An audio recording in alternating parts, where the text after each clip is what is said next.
Au cours de mon aventure, j'ai visité plusieurs municipalités et quartiers qui ont tous beaucoup à offrir. La couronne nord de Québec est vaste, verte, toujours active et effervescente. Il s'agit d'un coin de pays sans pareil où se côtoient la nature et milieu urbain. Ces municipalités offrent le meilleur des deux mondes. Calme, sécurité et proximité des parcs et espaces verts, en plus des montagnes de ski. La couronne nord de Québec est réellement un endroit de choix où il fait bon vivre. Laquelle de ces 5 municipalités que nous avons visitées au cours de notre périple sera un toit pour moi?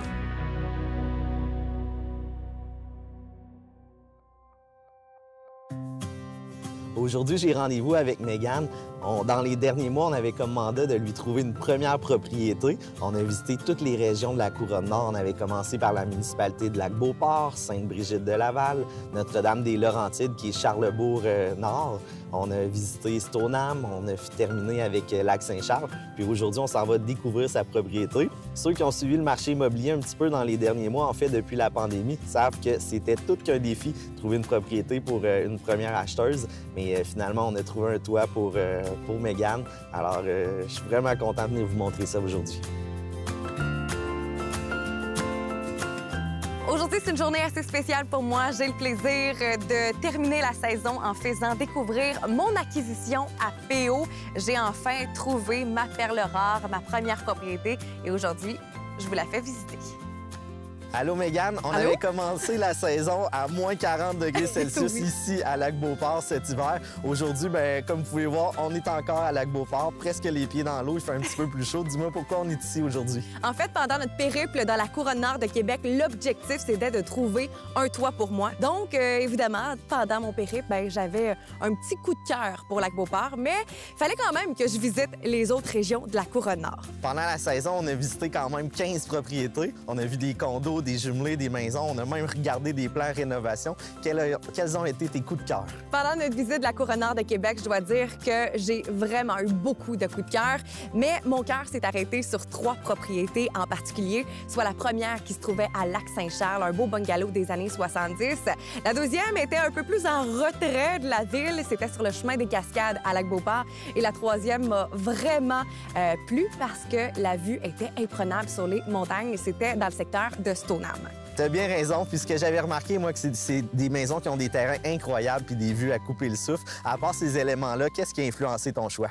Pour ce qui est de la première propriété à Lac-Saint-Charles, ce qui a fait en sorte que j'ai eu un coup de cœur sur cette propriété-là, c'est qu'elle a été rénovée dans les dernières années. C'est un beau bungalow des années 70 qui d'ailleurs a été super bien entretenu. Bel air ouvert, super air habitable et que dire du terrain qui est relativement assez gros. Pour la deuxième propriété qui se trouvait à Lac-Beauport, oui, on est un peu plus en retrait de la ville, mais c'est quand même accessible à l'autoroute 73, donc pas trop loin du bureau le matin. Il y a quand même une possibilité de 3 chambres, un air qui est quand même assez bien aménagé au sous-sol, donc pour les enfants ou pour recevoir des amis. Et la dernière propriété à Stoneham, on se mentira pas en disant que la vue était incroyable. Fait que pour moi, c'était important de trouver une maison qui avait une vue dans le genre. Les propriétés, il y en a plusieurs, sont toutes différentes les unes des autres, puis on peut les améliorer au fil des années. Mais une municipalité, on peut pas la changer. On en a visité 5 au travers de notre périple. Dis-moi, qu'est-ce qui a influencé ton choix, outre le fait de te rapprocher de ta famille? Faut que je dise que toutes les municipalités avaient leurs points forts. D'ailleurs, toutes les villes qui se trouvent dans la couronne nord de Québec sont au cœur de la nature. Fait que si on est des amoureux de plein air, c'est vraiment l'endroit idéal où venir s'établir. Fait que c'est clair qu'une municipalité et l'autre se ressemblaient, mais pour ce qui est de Lac-Beauport, je trouve qu'il y a vraiment une belle offre de services récréo-touristiques, que ce soit le centre de ski Le Relais, les sentiers du Moulin. Il y a aussi le lac Beauport pour aller patiner l'hiver, le lac pour aller se baigner, le club nautique. Je trouve que l'offre est vraiment ici. D'ailleurs, c'est hyper accessible au travail, donc par l'autoroute 73, à peu près une vingtaine de minutes de route. Et je dois dire que c'est ma patrie, Lac-Beauport. Ça fait 25 ans que j'habite ici, donc j'enlève rien aux autres municipalités, mais je pense que mon cœur était vraiment ici. Donc, c'est peut-être pour ça que mon choix s'est arrêté sur cette belle municipalité. T'as bien raison. Puis le lac Beauport, c'est une ambiance de chalet à l'année à seulement 15 minutes du centre-ville. Absolument. Donc, je pense que c'est le temps pour nous, PO, d'aller visiter ma maison qui, soit dit en passant, est encore en rénovation. Mais tu vas voir, ça va donner un beau coup d'œil de ce que ça va avoir l'air au cours des prochains mois. Parfait. Allons-y. On y va?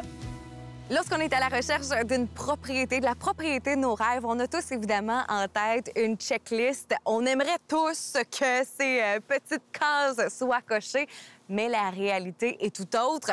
Par contre, c'est important pour moi d'avoir une vue, d'avoir un terrain pour moi relativement assez grand pour que je puisse recevoir de la visite parce que c'est tellement important pour moi de partager des beaux moments sur ma terrasse l'été avec mes amis. Je voulais un bungalow, donc une maison de style plein pied, unifamiliale. Et je voulais qu'elle soit à proximité de mon travail. Je voulais qu'elle se trouve à un maximum de 30 minutes. Et je dois dire que je suis vraiment tombée sur la perle rare.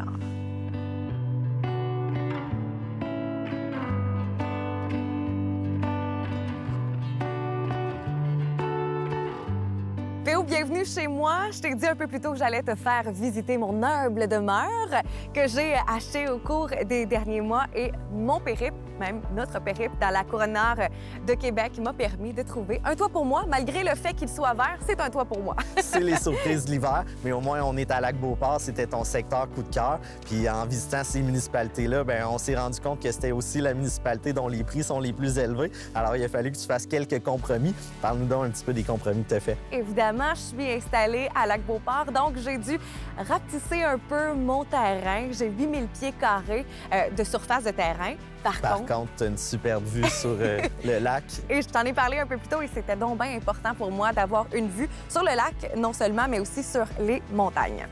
Puis, parlant de vue, bien, on voit qu'il n'y a pas il y a pas de mur ou de revêtement sur ta maison. C'est un autre compromis que tu as dû faire. Tu aurais pu aller vers un condo ou un jumelé clé en main, mais tu voulais vraiment une résidence unifamiliale. Oui, c'était important pour moi d'avoir mon petit lot de terrain avec ma maison installée dessus. J'enlève rien au jumelé, au condo. Je trouve que c'est tellement une belle offre de propriété pour les premiers acheteurs parce que c'est un peu moins coûteux et il y en a vraiment beaucoup sur la couronne nord de Québec, que ce soit à Sainte-Brigitte-de-Laval. Il y en a aussi beaucoup à Stoneham et c'est vraiment une belle offre pour les premiers acheteurs. Mais pour moi, c'est important d'avoir mon intimité dans ma cour malgré qu'il y a des voisins de chaque côté et en face. Ça me permet quand même de pouvoir m'installer et de faire mon aménagement de rêve sur mon terrain. En même temps, bien, on le sait, dans tes recherches, tu étais vraiment attiré par les rénovations puis pouvoir mettre la maison à ta main. Alors, j'ai vraiment hâte de voir ce que tu vas faire de ta maison coup de cœur, même si en ce moment, elle n'a pas le look de tes rêves, c'est certain. Non, mais comme je te disais, par contre, pendant notre périple, on en a visité des rénovations, même des constructions neuves. Puis je te dirais que mon projet, c'est un bel hybride entre les deux parce qu'il y a beaucoup de murs qui ont été abattus pour être reconstruits. Et comme tu le dis, ça va être mis à ma main, ça va être ma maison de rêve une fois que ce sera terminé. Donc, je t'invite à entrer à l'intérieur.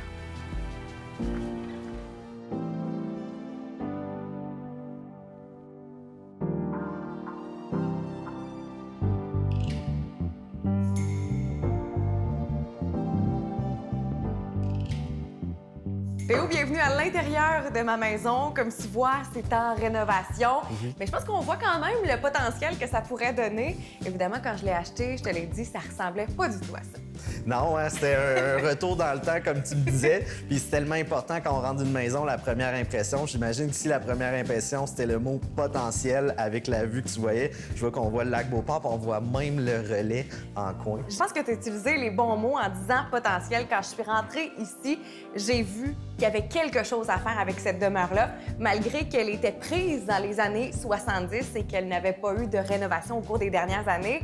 Je voyais qu'il y avait quelque chose à faire. Grande fenestration, et c'était d'ailleurs un must pour moi d'avoir de la fenestration comme ça. Donc, la luminosité, hein, on le voit aussi par le nombre d'encastrés. T'en as mis beaucoup. Mais tu sais quoi? Ça, c'est drôle parce que moi, j'haïs ça. Moi, je suis une fille qui adore la luminosité, tu comprendras, avec la fenestration et la quantité de fenêtres qu'on a ici. Donc, c'était important pour moi qu'il y ait de la luminosité aussi le soir. D'où l'importance de mettre autant d'encastrés. Là, on se trouve dans la cuisine et on en a à peu près 12. Mais tu vas voir que ça va être lumineux quand tu vas rentrer chez toi. J'en doute pas. Si on parle des rénovations qui ont été effectuées dans les derniers mois, il y en a pas mal. Oui, j'imagine qu'on achète une maison qui est prise dans le temps, bien, il y a des surprises aussi. Même si on fait une inspection, des fois, on a des mauvaises surprises quand on commence des travaux. Parle-nous d'un petit peu de qu'est-ce que tu as vécu. Quand j'ai visité la maison, on mentionnait qu'il y avait des rénovations majeures à effectuer en premier lieu à l'extérieur. Donc, évidemment, évidemment, on a évalué le tout et on a vu qu'il y avait de l'infiltration d'eau dans les fenêtres. Donc, ce qu'on a dû faire, c'est quasiment abattre le mur de la façade pour le reconstruire entièrement avec du nouveau bois, du nouveau matériel. Donc ça a été la première étape la plus importante là, avant d'entrer dans la maison. Il y a aussi un problème d'infiltration d'eau dans le sous-sol qui va être réglé par les pros du drainage qui vont venir faire finalement quelque chose pour empêcher l'eau d'entrer. Mais oui, c'est clair qu'il y a des surprises quand on achète une maison et c'est pour ça qu'il faut vraiment bien s'informer. Oui, puis on en a parlé, on a rencontré plusieurs experts au fil du temps dans nos émissions. Parle-nous donc un petit peu, parce que quand on fait des rénovations, bien, il y a encore plus d'experts qu'il faut avoir dans notre coffre à outils. Absolument, mais si on parle des experts que j'ai eu la chance de rencontrer avant, tu l'as dit, l'inspecteur, c'est un des acteurs les plus importants pour savoir c'est quoi les choses qu'il va falloir faire quand on va finalement prendre possession de notre maison. On avait rencontré ton frère qui nous avait aiguillé là-dessus. Et quand l'inspecteur est venu dans ma demeure, il m'a dit, bon, il y a ça à faire, ça à faire, ça à faire. Donc, je m'attendais à ce qu'il y ait des rénaux majeurs à faire. Ensuite, quand j'ai acheté la maison, quand j'ai fait l'offre d'achat avec le courtier, bien, c'est clair qu'il fallait que je passe chez le courtier hypothécaire. Donc ça, c'était une étape quand même importante, mais stressante. Vraiment stressante à la fois. Tu sais, de le vivre, c'est autre chose que d'en parler. J'ai attendu longtemps après l'approbation. Je suis arrivée à la dernière journée et c'est à ce moment-là que j'ai eu finalement mon approbation pour mon prêt hypothécaire. Puis là, j'ai sauté de joie. C'était comme la dernière étape avant de passer chez le notaire. Puis sérieusement, passer chez le notaire, c'est donc bien le fun. Tu rencontres les anciens propriétaires qui donnent les clés, tu signes les papiers, puis là, c'est vrai. Ton courtier immobilier te donne une bouteille de champagne, tu peux faire des trous dans le plafond. Surtout quand il y a besoin de rénovation. Tu popes le champagne, puis tu sais que c'était vraiment une belle étape dans le processus d'achat de passer chez le notaire. C'était excitant. Puis ensuite, bien, j'ai pris possession de la maison. Puis évidemment, bien, dès que j'ai pris possession, j'ai commencé mes rénaux.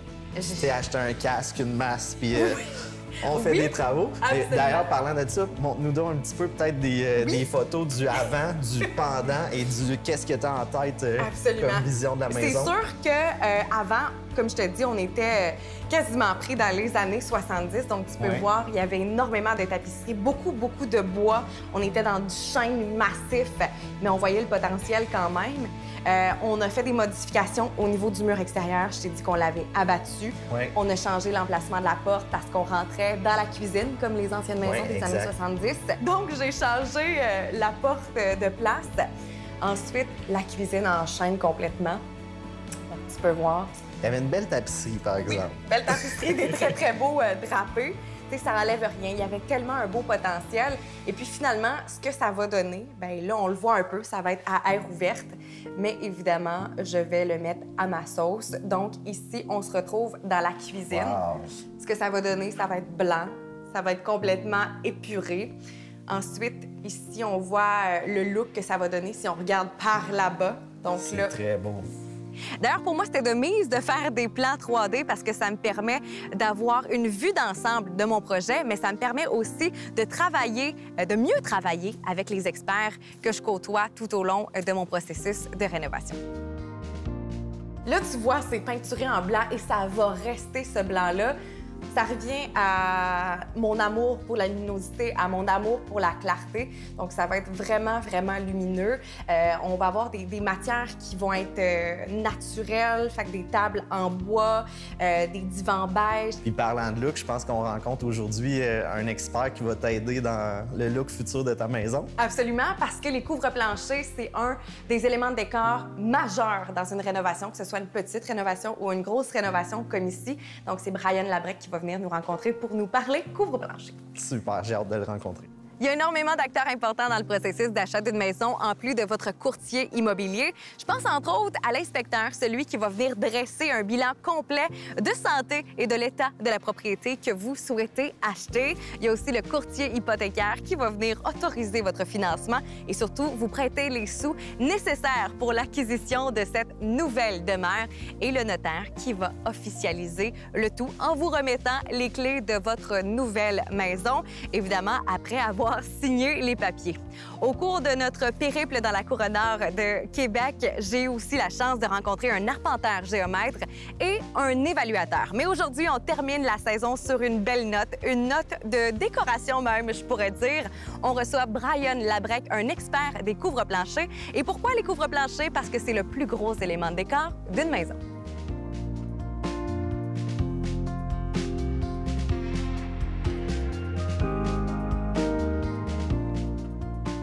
Brian, je te souhaite la bienvenue chez moi. Merci beaucoup. Brian, il faut dire que tu es un expert en matière de couvre-plancher. D'ailleurs, tu vois qu'il n'y a aucun couvre-sol installé pour l'instant. Parle-moi un peu des premières étapes à accomplir avant de choisir ces couvre-planchers. En fait, on doit mettre l'emphase sur le sous-plancher. Donc, comme ici, c'est un projet de rénovation.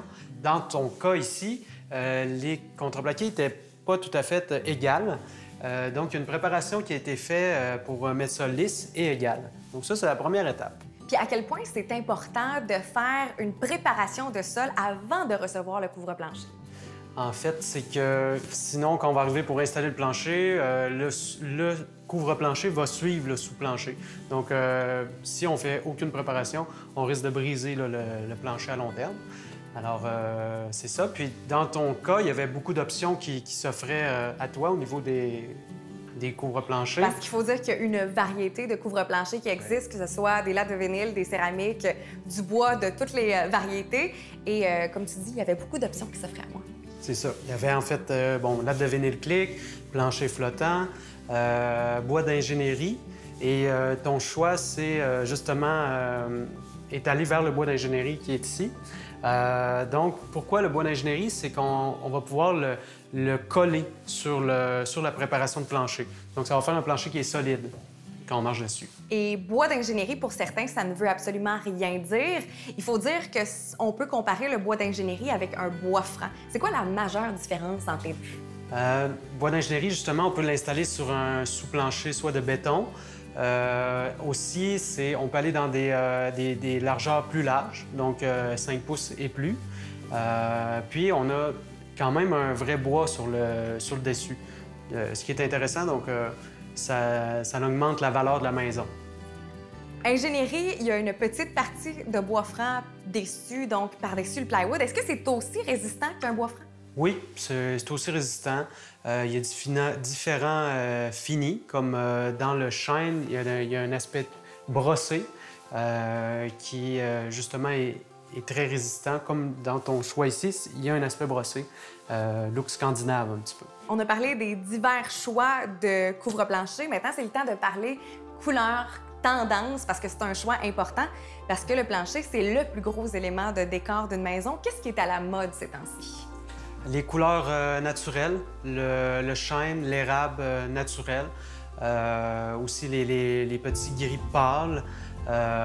Donc, au niveau du bois, c'est ça. Au niveau des céramiques, les formats 24-24, 24-48, les plus grands formats. Couleurs aussi terrazzo, les effets terrazzo. Ça revient à la mode. Oui, ça a oui. été dans la mode dans les Exact. années 70. Ouais. Rassure-moi, le tapis shag revient pas, ça. Non, à date, on n'est pas là, dans le tapis shag. Donc, dans le terrazzo, effet béton aussi, je pense que c'est Oui. tendance ces temps-ci. Exact. Et puis là, si on parle de choix de revêtement de plancher pour le sous-sol, parce qu'on n'est pas du tout dans le plancher de bois franc, mais à part que si on décide d'investir un gros montant, qu'est-ce que tu recommandes d'installer dans un sous-sol? Alors, les lattes de vinyle clic, on en vend beaucoup depuis quelques années. Sinon, le plancher flottant également. Latte de vinyle clic, l'avantage, c'est que ça prend pas l'humidité, ça prend pas l'eau. Donc, si on a une petite infiltration d'eau dans le coin de la bâtisse, un jour, bien, on peut le décliquer, le faire sécher puis le reposer. Sinon, aussi pour les jus des enfants, Ça s'amasse mieux. C'est ça. En fait, ça fait pas gonfler la particule comme dans le plancher flottant. Si c'est laissé, bien sûr, très longtemps, parce que si on fait juste l'essuyer rapidement, ça gonflera pas. Maintenant, si on parle de la salle de bain, évidemment, quand on pense salle de bain, on pense céramique. Mais quand on pense céramique, on pense pieds gelés, hein? Parce que c'est pas chaud. Évidemment, on a tous un chauffage d'appoint, mais ce qui est tendance ces temps-ci, c'est les planchers chauffants. À quel point c'est un investissement intelligent d'installer un plancher chauffant dans la salle de bain? Bien, en fait, c'est un plus. C'est un plus autant pour le quotidien. Justement, comme tu le dis, la céramique, c'est très froid comme matériau. Donc, si on se lève la nuit, c'est agréable que le plancher soit chaud. Sinon, aussi, côté investissement, si un jour tu veux revendre la maison, c'est plus facile en ayant des petits éléments comme ça. PO, tu peux peut-être renchérir là-dessus. En termes de valeur, bien, c'est toujours d'avoir un juste milieu dans les choix qu'on fait. Quelqu'un a une maison de 200 000 qu'on a investi un gros montant pour avoir des planchers chauffants partout, bien, c'est pas nécessaire parce que les acheteurs ont un budget de 200 000 puis ils paieraient pas plus pour avoir ça versus un voisin qui serait à vendre également. Par contre, bien, si le contraire fonctionne aussi, plus on regarde une maison qui est dispendieuse, si on n'a pas de plancher chauffant, bien là, c'est un moins puis on a une perte de valeur. Fait que l'idée, c'est de bien se positionner dans nos choix en fonction de la valeur de la maison. Niveau valeur de la maison et choix des recouvrements de sol, est-ce que ça a un impact? Absolument, absolument. C'est sûr que, tu sais, le classique, souvent, si on rentre dans des maisons où, tu sais, les planchers, c'est la première impression, comme tu disais tantôt. Si on rentre puis c'est des planchers de flottants au rez-de-chaussée, bien, ça donne une bonne idée. Des fois, il y a des gens qui font ce choix-là à cause qu'ils ont des chiens puis ils veulent pas maganer les planchers, mais automatiquement, tu sais, si les gens se disent, bon, mais ils ont coupé sur le plancher, qui est un des choix les plus importants dans une maison, ils ont coupé sur quoi d'autre dans la maison? Fait que on part avec un sentiment négatif. Fait que l'idée, c'est vraiment d'avoir le bon choix de matériaux en fonction du prix de la maison. Tu sais, du flottant dans un jumelé, le premier acheteur, c'est correct. Les escaliers en tapis aussi. Mais plus on augmente en valeur, bien, plus il faut avoir des recouvrements de sol qui justifient un prix élevé. Donc, par exemple, ici, si on parle d'une maison qui vaut environ 250 à 300 000, qu'est-ce que tu recommandes de mettre pour la revente de cette demeure-là? Bien, ce serait pour l'étage principal, qui est les aires ouvertes. Là, je pense que c'est justement du bois ou du plancher d'ingénierie, qui est nouveau, qu'on ne voyait pas beaucoup avant, puis de la céramique dans les salles de bain. Puis ensuite, bien, au sous-sol, un sous-sol, c'est plus standard, fait qu'on peut aller dans des revêtements plus standards. T'sais, plancher flottant, on a en tête que c'est le mince il y a 15 ans, ouais. Mais ça a évolué, là, je pense aussi. Hein. Bien, même les motifs aussi, là, c'est beaucoup plus réel, l'effet. Donc, ça a évolué beaucoup. Là. C'est ça. Et d'ailleurs, on parlait d'ingénierie. C'est pas quelque chose qu'on voyait il y a quelques années. On a visité beaucoup de condos lors de notre périple dans la couronne nord de Québec. Et je pense que c'est prisé par les acheteurs de condos d'installer de l'ingénierie. Oui, exact. Comme je disais tantôt, bois d'ingénierie, en fait, on peut installer par-dessus un béton, un plancher de béton. Donc, en fait, pour les condos, s'ils veulent du bois, ils n'ont pas le choix d'aller vers le bois, le plancher d'ingénierie. Oui, c'est ça. À cause de l'installation. Oui, exact. Il existe un choix quasi infini de couvre-plancher. Si on va en boutique, c'est clair que ça va nous prendre des heures et des heures à faire le choix final. D'ailleurs, ça a été mon cas. Ça n'a vraiment pas été facile de faire les choix de plancher. Je pense que j'en ai apporté une dizaine chez moi avant de finalement tomber sur celui que je préférais. Et est-ce que vous conseillez aux gens d'amener les planchers à la maison pour voir un peu l'effet que ça pourrait donner dans leur demeure? Oui, malgré que maintenant, on a aussi des décorateurs virtuels qu'on appelle. Donc, on peut prendre une photo de chez soi, puis on peut justement là, avoir un visuel avec le plancher, qu'est-ce que ça donne. Donc, l'industrie est en train d'amener ça à un autre niveau. Là. Mais sinon, effectivement, c'est toujours bien aussi de voir le plancher sur place avec l'éclairage. Oui, c'est ça. Avec l'éclairage du jour ou de la maison.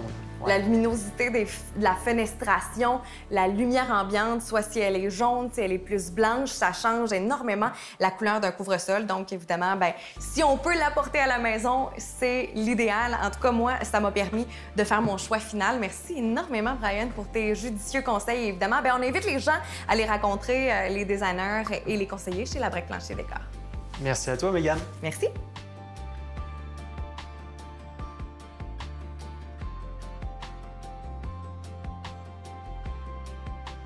PO, c'est ici aujourd'hui, au sommet de mon entrée, sous un beau soleil d'avril, qu'on se dit au revoir pour la dernière fois. Oui, et félicitations, parce que mission accomplie, tu as trouvé un toit pour toi. Oui, malgré le fait qu'il soit vert, je l'ai trouvé. Il est situé à Lac-Beauport. D'ailleurs, parmi les découvertes de municipalités qu'on a faites, il faut dire que mon cœur était bel et bien à Lac-Beauport. Donc, c'est pour ça que j'ai décidé de m'installer ici. Mais il faut dire qu'on a vraiment découvert 5 belles municipalités dans la couronne nord de Québec. Et d'ailleurs, j'espère que ces municipalités-là ont permis aux gens qui nous ont regardés de mieux découvrir la couronne nord et le secteur nord de Québec. Oui. J'espère sincèrement qu'on aura la chance de se retrouver peut-être pour découvrir d'autres toits pour moi, pour nous, pour eux. Merci beaucoup, PO. Et comme on dit, une maison, ce n'est pas pour la vie, mais... Un courtier immobilier, oui. Oh que oui! Merci beaucoup, PO, de m'avoir accompagné tout au long de ce beau processus. Ça fait plaisir, puis beaucoup de bonheur dans ta nouvelle maison. Merci, c'est gentil.